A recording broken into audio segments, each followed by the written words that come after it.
Welcome to easy chemistry. बच्चों, हमारा chapter number 3 चल रहा है, आयनिक इक्विलिब्रिया। अब तक हमारे 2 चैप्टर हो चुके हैं। पहला चैप्टर सॉलिड स्टेट हुआ है और दूसरा चैप्टर सॉल्यूशन हुआ है। इन दोनों चैप्टर के वीडियोस आपको प्लेलिस्ट में मिल जाएंगे। पूरे वीडियोस आप ध्यान से देखिए ताकि आप एग्ज़ाम के लिए तैयार हो सके। चलिए, आज हम एसिड्स एंड बेसिस पढ़ते हैं। तो ये नाम आपके लिए नए नहीं हैं, आप 7th क्लास से नाम सुनते आ रहे हैं, एसिड्स एंड बेसिस। तो चलिए, आपके बुक में क्या लिखा है पहले देखते हैं और उसके बाद उसको हम अच्छे से डिस्कस करते हैं। Acids and bases are familiar chemical compounds. Acids और बेसिस ये हमारे जाने पहचाने केमिकल कंपाउंड्स है। Acetic acid is found in vinegar. Acetic acid ये विनेगर में मौजूद होता है। विनेगर यानी कि सिरका। सिरका जो हम सब्जी बनाते वक्त, कुकिंग के वक्त जो है उसमें डालते हैं, इसकी वजह से जायका उसका जो है खट्टा हो जाता है सब्जी का। तो उसके बाद है सिट्रिक एसिड इन लेमन्स। लीमू में जो है एसिड कौन सा होता है? सिट्रिक एसिड होता है। टोमेटो में भी सिट्रिक एसिड होता है। मैग्नीशियम हाइड्रोक्साइड इन एंटासिड्स। जो एंटासिड्स होते हैं यानी एसिडिटी के खिलाफ, एसिडिटी को दूर करने के लिए जो दवाइयाँ होती है, उन दवाइयों में मैग्नीशियम हाइड्रोक्साइड मिला हुआ होता है। तो यहाँ पर ammonia in house hold cleaning product. जितने भी हम जो है फ्लोर साफ करने के लिए, क्लीनिंग के लिए या किचन टेबल को साफ करने के लिए जो सॉल्यूशन मार्केट में मिलते हैं अलग अलग केमिकल्स लिक्विड की शक्ल में, तो उन सब में जो है अमोनिया मौजूद होता है। फर्शी साफ करने के लिए, टॉयलेट बाथरूम साफ करने के लिए जो जितने भी लिक्विड होते हैं उसमें अमोनिया मिला हुआ होता है। The tartaric acid is present in tamarind paste. tamarind paste मतलब इमली का पेस्ट। इमली नाम बोलते से हमारे मुंह में पानी आता है। तो ये देखिए, इमली में जो इमली की जो खटाई है, वो खटाई में कौन सा एसिड मौजूद होता है? Tartaric acid. नाम याद रखो बेटा। और इमली को टैमरिन कहा जाता है। These are some acids and bases we come across in everyday life. तो इसमें से कुछ कंपाउंड एसिड है और कुछ कंपाउंड बेसिस है। जैसे कि अमोनिया, अमोनिया ये बेस है। टार्टरिक एसिड एसिड है। मैग्नीशियम हाइड्रोक्साइड बेस है। सिट्रिक एसिड एसिड है। ओके, एसिटिक एसिड एसिड है। तो ये बहुत सारे हमारे डे टू डे लाइफ में हमको इनसे साबिक़ा पड़ता है, हम हमारी रोज़मर्रा की ज़िंदगी में इनको यूज़ करते हैं।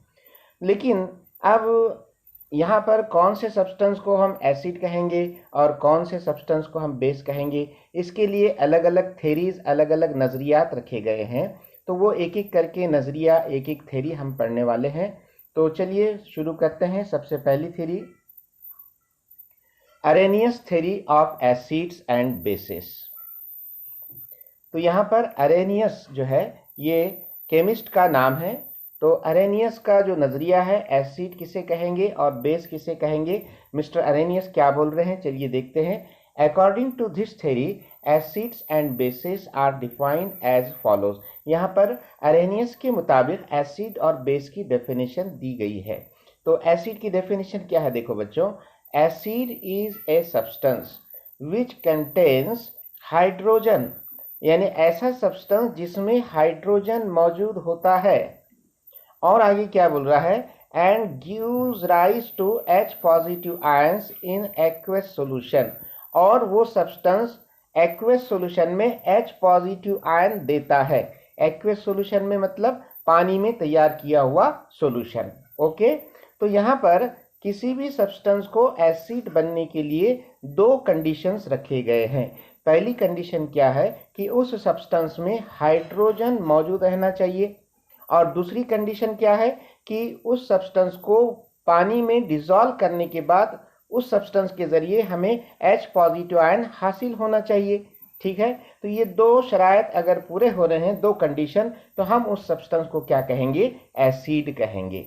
ओके, तो एग्जाम में अगर आपको इस तरह से क्वेश्चन पूछा गया कि define Arrhenius, define acid and base on the basis of Arrhenius theory, Arrhenius की नजरिए के मुताबिक एसिड और बेस की डेफिनेशन लिखिए। तो आप यही डेफिनेशन लिखेंगे कि acid is a substance which contains hydrogen and gives rise to H positive ions in aqueous solution. या आसान जबान में ऐसे बोलेंगे कि any substance which contains hydrogen and gives H positive ion when dissolve in water. आप aqueous solution नहीं बोले तो चलेगा, फिर से एक बार सुनिए। Any substance which contains hydrogen and gives H positive ion when dissolved in water is called as acid। Okay, तो चलिए यहां पर आपके बुक में दो एग्जाम्पल बताए गए हैं। पहली एग्जाम्पल क्या है, देखिए HCl। अब HCl को हम एसिड क्यों बोलेंगे, क्योंकि HCl का फॉर्मूला आप ध्यान से देखिए, यहां पर H नजर आ रहा है, तो H यानी हाइड्रोजन, तो इसका मतलब पहली कंडीशन कंप्लीट हो गई। HCl में H है, इसका मतलब ये एसिड होना चाहिए। अब दूसरी कंडीशन क्या है कि जब HCl को आप वाटर में डिसॉल्व करेंगे तो उससे हमको क्या मिलना चाहिए, H पॉजिटिव आयन मिलना चाहिए। तो देखिए वाटर में डिसॉल्व करने के बाद आपको H पॉजिटिव आयन मिल रहा है, उसके साथ साथ क्या मिल रहा है, Cl नेगेटिव। और AQ का मतलब क्या होता है, एक्वस, यानी H पॉजिटिव आयन और Cl नेगेटिव आयन दोनों भी कहाँ पर मौजूद है, पानी के अंदर मौजूद है। HCl कहाँ मौजूद है, पानी के अंदर मौजूद है। ये रिएक्शन कब हुई, जब आपने HCl को पानी के अंदर डिसॉल्व कर दिया। ओके, तो इसलिए यहाँ पर इस इक्वेशन को ऐसे बताया गया। और एरो के ऊपर वाटर क्यों लिखा गया है, क्योंकि ये सब जो चेंज आ रहा है, ये H पॉजिटिव और Cl नेगेटिव, हम इसको आसान जबान में क्या बोलेंगे बच्चों की, HCl का क्या हुआ है, आयोनाइजेशन, यानी आयंस फॉर्म हुए ना। आयोनाइजेशन का मतलब फॉर्मेशन ऑफ आयंस। तो HCl का आयोनाइजेशन कब हुआ है, जब आपने HCl को वाटर में डिसॉल्व किया है।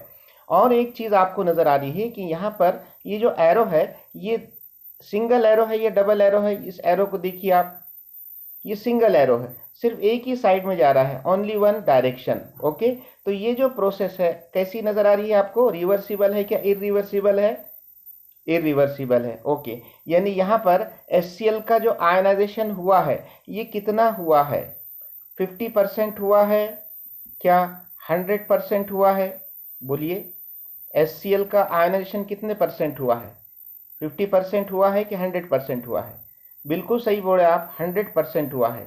ये कैसे पता चला आपको, क्योंकि HCl का आयनाइजेशन कंप्लीटली हुआ है।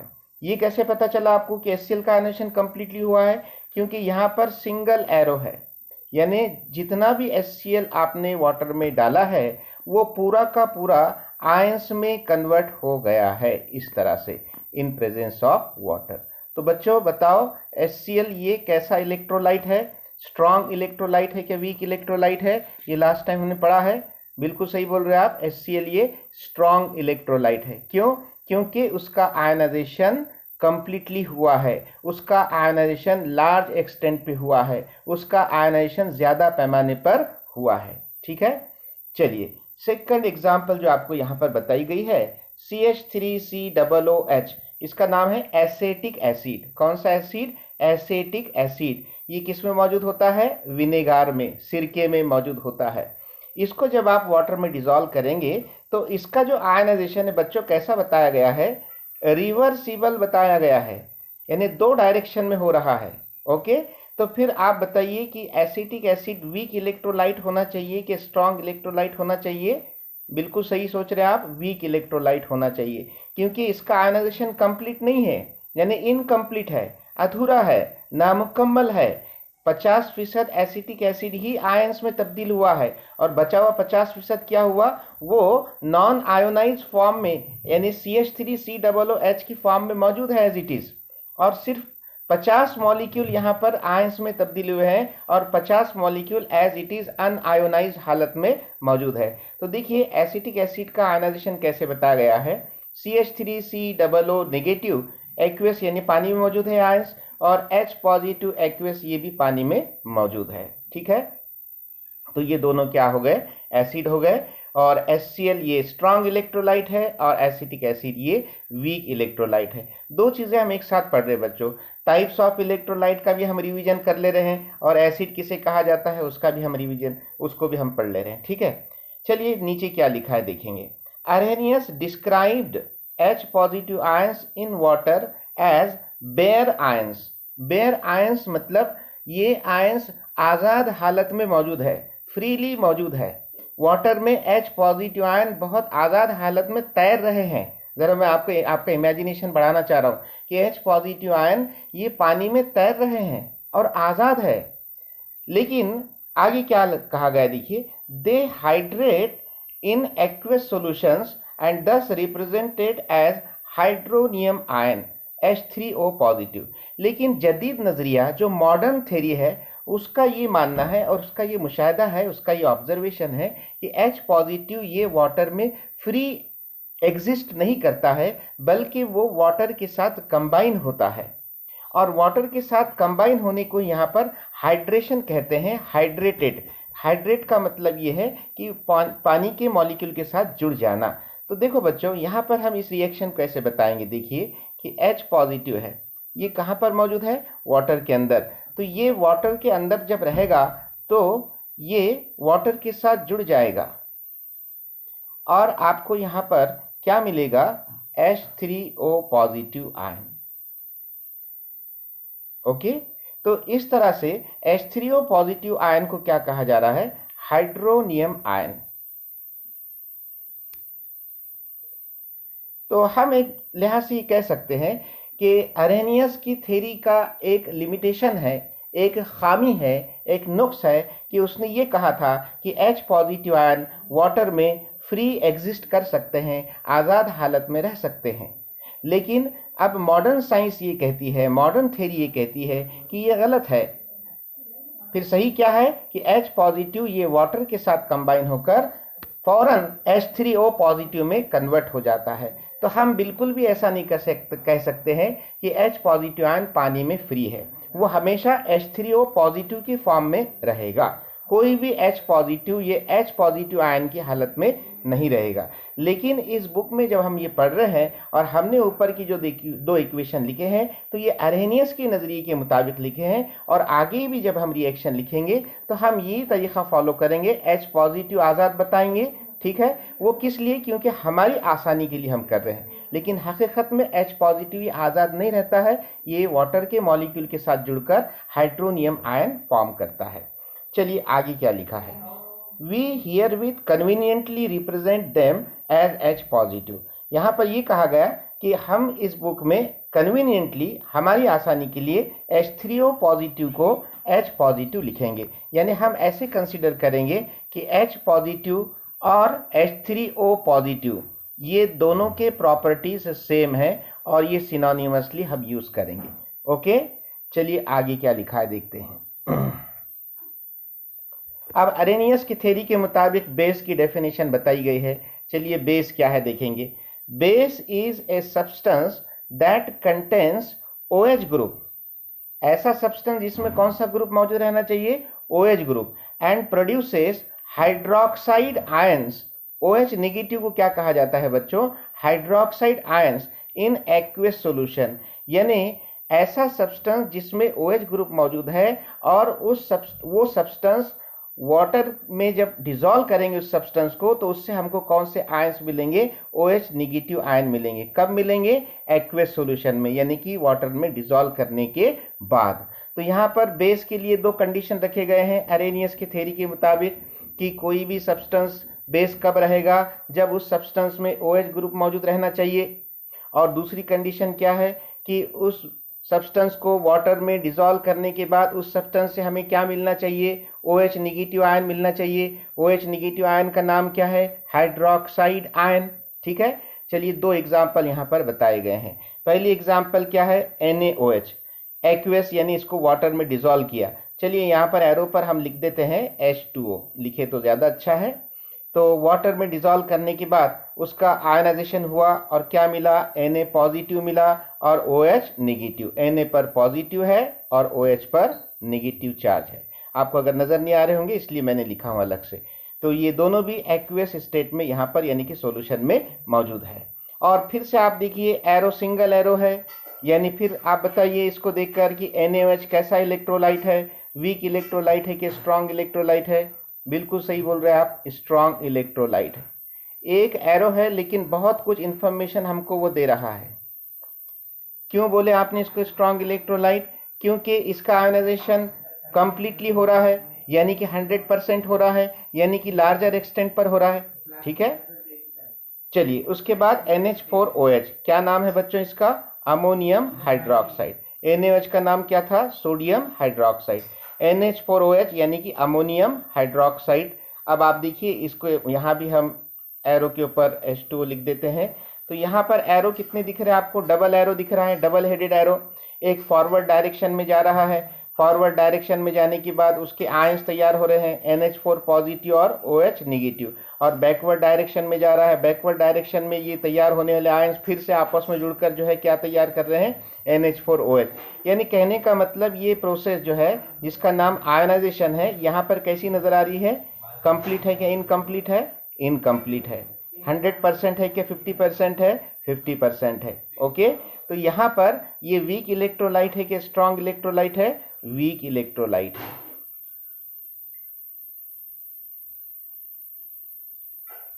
तो बच्चों जो NaOH जो स्ट्रॉन्ग इलेक्ट्रोलाइट है, और अब हम इसे बेस कह रहे हैं, तो हम स्ट्रॉन्ग इलेक्ट्रोलाइट यानी कि इसको हम स्ट्रॉन्ग बेस कह सकते हैं। ये स्ट्रॉन्ग बेस है। और जो वीक इलेक्ट्रोलाइट है उसको हम क्या कहेंगे? वीक बेस कहेंगे। ओके, और यहां पर भी जिसे हमने ये एसिड HCl जो है, ये कैसा एसिड है? स्ट्रॉन्ग एसिड है। और एसिटिक एसिड ये वीक एसिड है। क्यों? क्योंकि एसिटिक एसिड वीक इलेक्ट्रोलाइट है, इसलिए उसे वीक एसिड कह रहे हैं। HCl ये स्ट्रॉन्ग इलेक्ट्रोलाइट है, इसलिए उसे स्ट्रॉन्ग एसिड कह रहे हैं। अब यहां पर देखिए क्या लिखा है, Arrhenius theory accounts for properties of different acids and bases and is applicable only to aqueous solution। बहुत ही इंपॉर्टेंट बात बताई गई है बच्चों। यहाँ पर ये जो 4 लाइन है, एक्चुअली ये क्या बता रहे हैं कि limitations of Arrhenius theory, Arrhenius theory की जो खामियां हैं, उसके जो नुक्स है, वो यहाँ पर बताए गए। कि पहली जो खामी है क्या बताई गई कि Arrhenius ने एसिड और बेस की डेफिनेशन करते वक्त वाटर को बहुत ज़्यादा अहमियत दी है। किसी भी सब्सटेंस को एसिड उसी वक्त कहा जाएगा जब उसे पानी में डिसॉल्व करेंगे।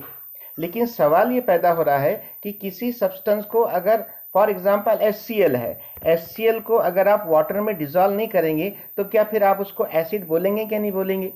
ये सवाल पैदा हो रहा है। या फॉर एग्जांपल NaOH, ये अरेनियस के नज़रिए के मुताबिक बेस है, लेकिन कब बेस है? जब इसको आप वाटर में डिसॉल्व करेंगे। लेकिन बगैर वाटर में डिसॉल्व करे कि आप इसको NaOH को बेस बोल सकते क्या नहीं बोल सकते? इसका कोई एक्सप्लेनेशन अरेनियस ने नहीं दिया है। ये उसकी खामी है। और एक दूसरी खामी, दूसरा लिमिटेशन क्या है बच्चों? देखिए, it does not account for the basicity of NH3 and Na2CO3 which do not have OH group. बहुत प्यारी बात बताई गई है बच्चों यहाँ पर कि NH3 ये बेस है। अब अरेनियस क्या कहता है कि बेस वो सब्सटेंस होगा जिसमें क्या रहेगा? OH ग्रुप रहेगा। तो आपको NH3 में OH ग्रुप नजर आ रहा है क्या? नहीं। यहाँ तो अगर अरेनियस के बारे में सोचेंगे, अरेनियस का कहना है कि ऐसा सब्सटेंस जिसमें हाइड्रोजन है उसे तो एसिड कहा जाता है। यहाँ पर आपको OH नहीं दिख रहा बल्कि H दिख रहा है, तो फिर ये तो एसिड होना चाहिए था। तो फिर ये एसिड तो नहीं है, ये हकीकत में तो बेस है। तो फिर अरेनियस इसका एक्सप्लेनेशन नहीं दे पाया कि NH3 ये बेस है, तो कैसे बेस है, किसके मुताबिक है, ये वो बयान करने में नाकाम रहा है मिस्टर अरेनियस। ठीक है। और एक आप देखिए कि Na2CO3। अब यहाँ पर बच्चों ये Na2CO3 ये सॉल्ट है, और ये सॉल्ट का जो नेचर है ये बेसिक है। तो फिर ये बेसिक है, लेकिन यहाँ पर तो OH नहीं है।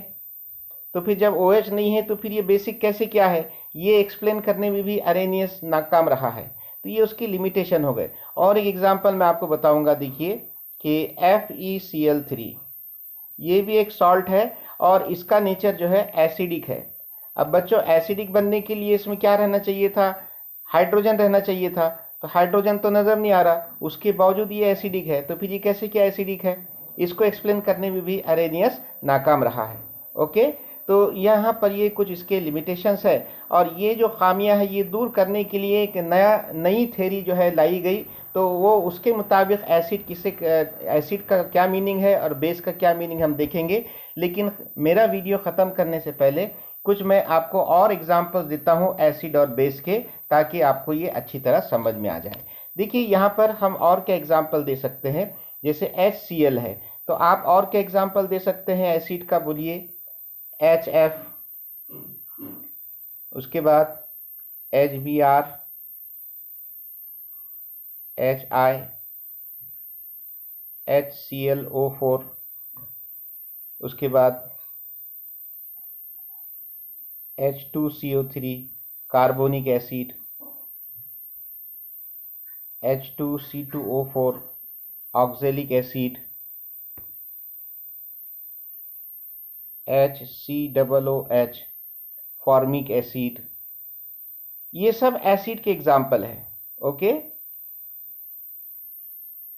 HNO3 नाइट्रिक एसिड जो कि इनऑर्गेनिक एसिड है या मिनरल एसिड बोल सकते हैं, और H2SO4 जो कि किंग ऑफ केमिकल्स है, सल्फ्यूरिक एसिड। ये सब एसिड है बच्चों। अब मैं आपको होमवर्क ये दूंगा, जितने एसिड के फॉर्मूले मैंने यहाँ पर लिखे हैं तो आप ये बुक में से या आप अपने तौर पर इसको ढूंढिए, इसकी तलाश कीजिए कि कौन सा एसिड वीक है और कौन सा एसिड स्ट्रांग है। ठीक है, HF, HBr, HI, HClO4, H2CO3, H2C2O4, HCOOH, HNO3, H2SO4। ये आपका होमवर्क है, आप इसके आगे लिखिए कि ये वीक एसिड है क्या स्ट्रांग एसिड है। चलिए कुछ और एग्जाम्पल हम बेस के देखते हैं। तो NaOH और NH4OH आपको दिया गया है, इसके अलावा मैं आपको और एग्जाम्पल दूंगा KOH, पोटेशियम हाइड्रोक्साइड। तो ये स्ट्रांग बेस है कि वीक बेस है, आप डिसाइड कीजिए। उसके बाद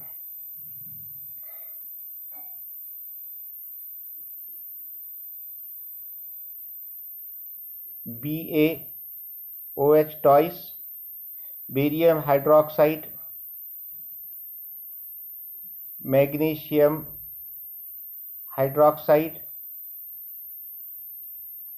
कैल्शियम हाइड्रोक्साइड, अमोनियम हाइड्रोक्साइड तो आपको दिया गया है यहाँ पर,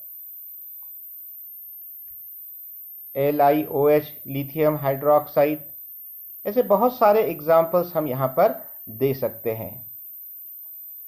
तो आपको डिसाइड करना है इसमें से कौन सा स्ट्रांग बेस है और कौन सा वीक बेस है। ठीक है, तो अब मिलते हैं एक नए वीडियो के साथ। अगर आपको ये लेक्चर पसंद आया है, समझ में आया है, तो आप कमेंट कीजिए और वीडियो को लाइक कीजिए, इस चैनल को सब्सक्राइब कीजिए और वीडियो को शेयर कीजिए। मिलते हैं एक नए वीडियो के साथ, तब तक के लिए गुड बाय।